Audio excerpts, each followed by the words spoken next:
করবেন আমি 15 বছর চালাইছি, পদ্মা সেতু করছি, মেট্রো রেল করছি, বঙ্গবন্ধু ট্যালেন্ট করছি, রূপপুর পারমাণবিক বিদ্যুৎ কেন্দ্র করছি, এত এত উন্নয়ন 15 বছর আমি করলাম। কোন সরকার করতে পারে কিনা দেখাও। আমি 5 বছর ছাইড়া দিলাম, আমি বুক ফুলে ছাইড়া দিলাম, দেখি তুমি করো 5 বছরে। তাহলে তো ভোটার স্বতঃস্ফূর্ত যে নৌকায় একটা ভোট দেওয়া দরকার, ও যে 5টা দিব। তাদের এসি রুমে বসে আন্দোলনের ডাক দিতেছে, 48 ঘন্টা অবরোধ, 72 ঘন্টা অবরোধ। ওই যে আওয়ামী লীগের ব্যানার দেখা যায়, বিএনপির একটা ব্যানার তো নাই, এত ব্যানার কোথায় গেল? বিরোধী দল কি রোহিঙ্গা মায়ানমার থেকে আসছে? গণতন্ত্রের রাষ্ট্রে বিরোধী দল আন্দোলন করবে, এটা তো তাদের গণতান্ত্রিক অধিকার। আপনি গণতান্ত্রিক অধিকারকে বাকরুদ্ধ করার জন্য তাদের টুটি চেপে ধরছেন। এটা কোন দেশের গণতন্ত্র? আবার বলেন মানুষ কথা বলতে পারে, কিভাবে কথা বলবে? মানুষের বাক স্বাধীনতাই তো নাই, মানুষ তো কথা বলতে পারতেছে না। একজন মানুষ যারা মধ্যবিত্ত নিম্ন মধ্যবিত্ত বাজারে গিয়ে গুমড়ে কাঁদে ভাই, তাদের কান্না কেউ শুনতে পায় না, আমাদের দেখার মতো কেউ নাই। তারা তাদের এসি রুমে বসে আন্দোলনের ডাক দিবে। কোটি কোটি টাকা মাথা পিছু ঋণ আজকে বাংলাদেশে। আপনি আমি ঋণ করছি, সরকারের বাবার টাকা দিয়ে উন্নয়ন করতেছে না।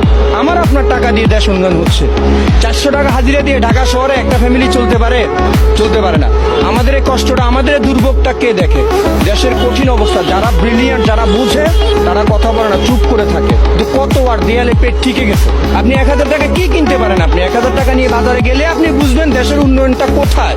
দেশের ভিতরে হরতাল অবরোধ দিয়ে সাধারণ মানুষদেরকে না খাইয়ে মারানোর লাস্ট রাস্তা এটা। আমার মনে হয় যে আমরা যখন ওই যে পুরো পাকিস্তান ছিল, সারাদিন কাজ করতাম, কাজ করে তাদেরকে 25% ভ্যাট দিয়ে আসতাম, তখন কালের থেকে এখন আরো খারাপ হয়ে যাচ্ছে।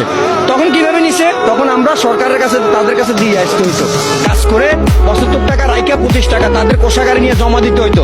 এখন সরকার উপেল্লি নিচ্ছে। সে দ্রব্য মূল্যের যে ঊর্ধ্বগতি, আলু কিনতে যাবেন আপনি 60 টাকা, 200 টাকা, 300 টাকার নিচে কোনো মাছ নাই।